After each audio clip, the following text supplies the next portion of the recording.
Hey traders, in this video, I've put together the ultimate guide to mastering order blocks. We'll dive deep into both the basics and advanced techniques. Whether you're a beginner or an advanced trader, be sure to watch the entire video so you can understand every concept in detail. I'll also reveal 3 high-probability trading strategies using order blocks. By the end of this guide, you'll have a solid understanding of how to leverage order blocks for consistent profits. Overall, this video serves as a complete masterclass on trading with order blocks. So let's dive in. Here are the topics covered in this video. First, let's start by understanding what an order block is. An order block is a key area on the chart where significant amounts of capital have entered the market, typically by big banks or large institutions, often referred to as smart money. Since they trade with substantial capital, their actions usually cause noticeable price movements on the chart. So if you notice the price moving sharply from a specific area, like this one, it could indicate that smart money has taken a position. Large buy orders are needed to drive the price up this quickly. The initial area where these trades are executed is known as an order block. Order blocks can be of 2 types: bullish order blocks, which are caused by large buy orders, and bearish order blocks, which are caused by large sell orders. For this video, I'll color bullish order blocks as blue and bearish order blocks as purple. But of course, you can use any color you want. Once an order block is identified, it can provide potential trade opportunities, as the price tends to retest and bounce after hitting that area. For example, if you bought at the order block here, it would have resulted in some nice profits. Now, you might be asking yourself, isn't this the same as support and resistance? While both order blocks and support resistance are considered key levels, they are not the same, as there are major differences between them. First difference is how they form. Order blocks are formed based on significant price movement on a chart. For example, if the price moves significantly from an area, you can draw an order block. In contrast, support and resistance levels require prior rejections to form. For example, if the price once rejected this level here and another rejection happened here, then we can draw a support level. Second difference is how they are drawn on the chart. Order blocks are typically drawn as thick zones or areas, while support and resistance levels are usually drawn as lines. Even if they're drawn as zones, they're usually thin zones, not as thick as order blocks.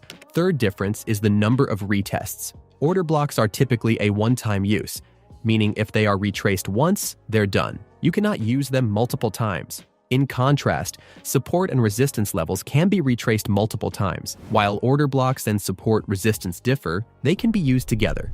For example, if an order block forms while the price is also at a resistance level, this is called a confluence. Finding this kind of setup is ideal, as the price has a higher chance of reacting to an area of confluence. Now, before we can trade using order blocks, we need to know how to correctly identify them. Remember, in our very first example, I mentioned that if the price moves significantly from a point, we could draw an order block. Well, it's not quite that simple. A significant price move doesn't automatically mean that an order block is present. There are specific rules that determine whether an order block is valid. So here are the 3 important rules for a valid order block. These are crucial, as you won't be able to trade this strategy if you don't get these down. Rule number 1. For a price to be classified as an order block, it must create some sort of gap afterward. This gap is what people refer to as inefficiency or imbalance. So, anytime you hear these terms, it simply means gap. Let's see an example so you can understand better. Here we have 2 similar price movements. Both moved upward significantly. However, notice the key difference. The one on the left has a gap between the first candle's upper wick and the third candle's lower wick, while the one on the right doesn't have it, as the wicks are intersecting with the candle's full body. This gap is what's called an inefficiency or imbalance. So, even though both setups show significant upward movement, only the left one counts as a valid order block because there's inefficiency. To draw the order block, take the first candle before the inefficiency and draw a rectangle over the full candle from the top wick to the bottom wick. Rule number 2. An order block needs to be unmitigated. Order blocks are generally a one-time use. If the price touches an order block, it's no longer considered valid, meaning it can't be tested or retraced. For example, let's say you spot a gap or inefficiency in the price, so you draw an order block. If you see the price, or even just a wick, touching that order block, it means the order block is no longer valid because it has now been tested.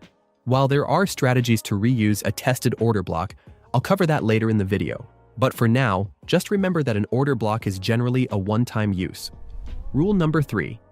The most important rule is that an order block must lead to a break of structure.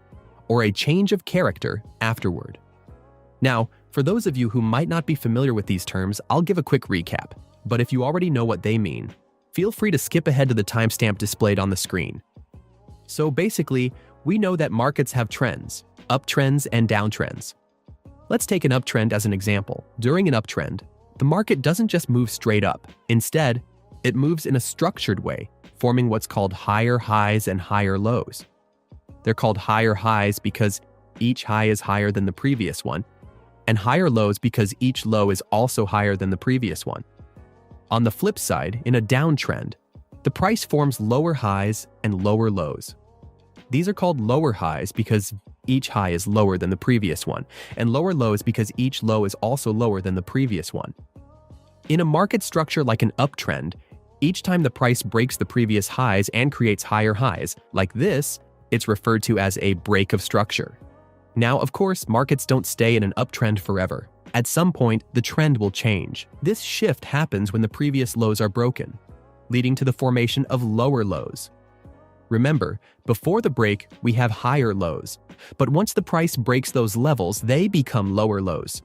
This break of the previous lows during an uptrend is called a change of character. Why? Because it shifts the character of the market from an uptrend structure to a downtrend structure, and the cycle repeats itself. During a downtrend, the price forms lower highs and lower lows. When the previous lows are broken, this is now referred to as a break of structure. In the future, if the price breaks the previous highs and forms higher highs during this downtrend, that's called a change of character, because the price shifts from a downtrend structure to an uptrend structure. So that was a quick overview of what a break of structure and change of character are. Now, how does all of this relate to order blocks? For an order block to be valid, it must lead to either a break of structure or a change of character afterward. Let's see an example. In this chart, we see a significant upwards move, coupled with a gap or inefficiency. So there's a possible order block here. However, this doesn't mean we can immediately draw an order block, as we need to first see if the market forms either a break of structure or a change of character afterward. Right here, we notice that the price hasn't yet formed a break of structure, as it hasn't broken these previous highs, so we wait for the price to develop further. Now, once the price does break this high, forming a break of structure, that's when we can draw our order block on the first candle before the inefficiency. And again, we see the price move significantly upward, coupled with inefficiency, followed by a break of structure as the price forms higher highs. So this makes it another valid order block that we can draw. Now let's look at another example. In this chart, the price is forming higher highs and higher lows, and we have a possible order block here due to this inefficiency. However, since the price hasn't formed higher highs, we can't count this as a valid order block yet. After waiting some time, the price moves down and forms another possible order block, but this time it's a bearish one. This is shown by the significant downward movement coupled with inefficiency on this red candle. Then, the price breaks the previous lows of the structure, forming lower lows. Since it made lower lows during this uptrend, it counts as a change of character, and the market structure has now shifted to a downtrend. So we'll focus on the latest order block that aligns with the current trend, which is this bearish order block. The previous bullish order block isn't valid because the price didn't form higher highs. However, this bearish one is valid because it resulted in a change of character. Here we see a significant upward movement, coupled with inefficiency, suggesting a possible order block. However, since the price hasn't formed a break of structure yet, this order block isn't valid at this point. After some time, we notice the price moves downward and then back up, forming another inefficiency, indicating another possible order block. This time, the price does form higher highs, but it's within a smaller structure. This makes it a valid order block within this smaller structure. However, if we look closely, we also see that the price made higher highs within the previous larger structure. This means the earlier possible order block is now a valid order block as well, since the price formed higher highs within that larger structure. So, when drawing order blocks, it really depends on which structure the order blocks are formed within. So, to recap, the 3 rules to identify a valid order block are: first, it must create a gap, also known as inefficiency or imbalance. Second, it must remain untested or unmitigated. Third, a break of structure or change of character must occur afterward. Identifying order blocks is a great skill, but the real excitement comes when you start using them in a trading strategy. Now, I'm about to reveal 3 order block strategies that can take your trading to the next level. Strategy number 1, multi-timeframe confirmation. For this first strategy, start by finding an order block on a higher time frame. In this example, we're using the Bitcoin USD 4-hour chart. At a glance, we can see 2 significant price movements. The first one is moving upward here, and the second is moving downward here. Both of them also have inefficiencies. So, we have 2 possible order blocks, a bullish one and a bearish one. However, let's double-check if these 2 potential order blocks are actually valid. For this bullish one, the price did move upward with inefficiency, but it didn't form a clear break of structure. Plus, the price retested it afterward, so it's no longer unmitigated. For the bearish order block, the price clearly formed lower lows, creating a break of structure, plus it's unmitigated. So, based on our analysis, only this bearish order block is valid. Once you've identified the correct order block, the next step is to wait for the price to retrace back to that order block. The moment the price touches the order block, we now move on to the next step of the strategy, which is confirmation. We're trying to confirm whether the price will actually bounce off this order block. To do that, we switch to a lower time frame, like the 15-minute chart. On the 15-minute chart, we're looking for any signs of bearish momentum to prove that the price will reverse from this order block. You can use any type of confirmation tools, whether it be an indicator like the MACD, finding a bearish candlestick pattern, or spotting a change in market structure. Basically, anything that confirms that the price is likely reversing from this level. Now, my favorite confirmation tool is the bearish engulfing candlestick pattern, as it's simple yet effective for giving early signals. A bearish engulfing pattern occurs when a smaller bullish candle is immediately followed by a larger bearish candle that completely engulfs the previous one. This indicates a potential reversal from bullish to bearish. Once you spot it, you can open a sell position right after the pattern has formed. Then, place your stop loss slightly above the order block and set your take profit at 2x the size of your stop loss. As you can see, this strategy can lead to some solid profits. Here's a cheat sheet that you can use when trading on multiple time frames. If your high time frame is the weekly, use the 4-hour as your low time frame. If your high time frame is the daily, use the 1-hour as your low time frame. If your high time frame is the 4-hour, use the 15-minute as your low time frame. If your high time frame is the 1-hour, use the 5-minute as your low time frame.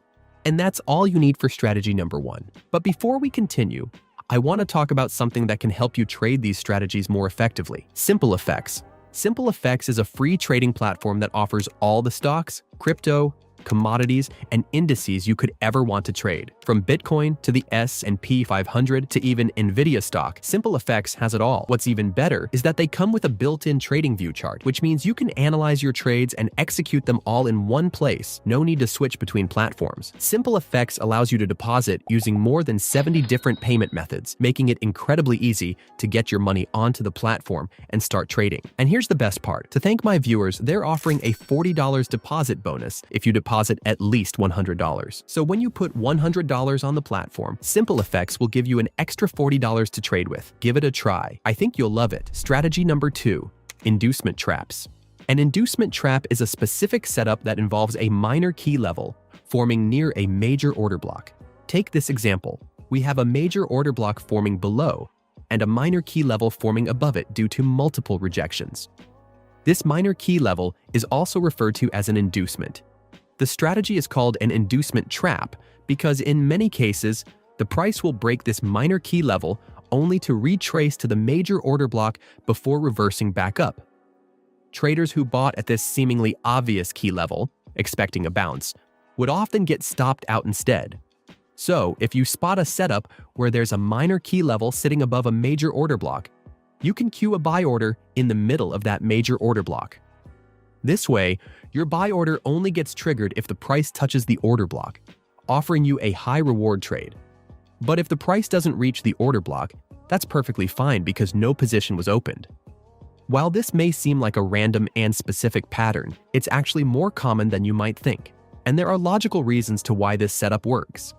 First, let's understand that large institutions want to enter the market at an ideal price, but due to their massive capital, they can't do so without moving the price. Unlike retail traders who can enter positions easily, smart money couldn't enter positions that easily, as their large orders would push the price up, causing their average entry price to be higher. So, in order to enter at a lower price, they use inducement levels. After entering the market and forming an order block, they push the price back down to that order block by trapping traders who bought at inducement levels expecting a bounce. This is effective because traders often place stop losses just below key levels, meaning just a little bit of selling pressure could trigger these stop losses, which in turn leads to more selling. This allows smart money, which entered at the previous order block, to re-enter at that price, driving the price back up. So that's the basic logic behind why this pattern works. Now, let's look at a real example. In this chart, the price moves significantly upwards with an inefficiency, followed by a break of structure, making this a valid order block. After this upward movement, we identified an inducement zone as the price formed multiple rejections at this support level. Now, because we have a setup where there's a major order block below and a minor support level near it, this could be a potential inducement trap. This means the price could break the minor support level and retest the order block. So, we place a limit buy order in the middle of the order block and wait. As you can see, the price moved downward, broke the inducement level, and triggered our buy order at the order block. After the order is triggered, we place a stop loss just below the order block and set our take profit at 2 to 3 times the size of the stop loss. You could also target the inducement zone as your take profit. As you can see, this trade turned out to be profitable. Strategy number 3, breaker blocks. In the very first part of the video, I mentioned that order blocks are typically a one-time use, but there's actually a way to take advantage of order blocks that have been broken. This strategy is called breaker blocks. What is a breaker block? A breaker block is a previously valid order block that has been broken. Once an order block is broken, the price may retrace back to that level, and it can act as a potential resistance level, where the price may reject this level. This gives us an opportunity to short at the breaker block. Keep in mind that breaker blocks are typically one-time use. After the price breaks and retests the level, their effectiveness is usually done. Let's break down this chart example. In this chart, we can see the price move significantly upward, paired with inefficiency. We also see the price made higher highs here, so we can draw an order block at this candle. But then, the price moved downward and actually broke the order block. This move also created a change of character as the price broke below the previous lows, indicating that the trend has shifted from bullish to bearish. Now, as the price retraces back toward the previous order block, it can now act as a potential resistance zone. This is a prime area to open a short position. Then, place your stop loss slightly above the breaker block and set your take profit at 2 times the size of the stop loss.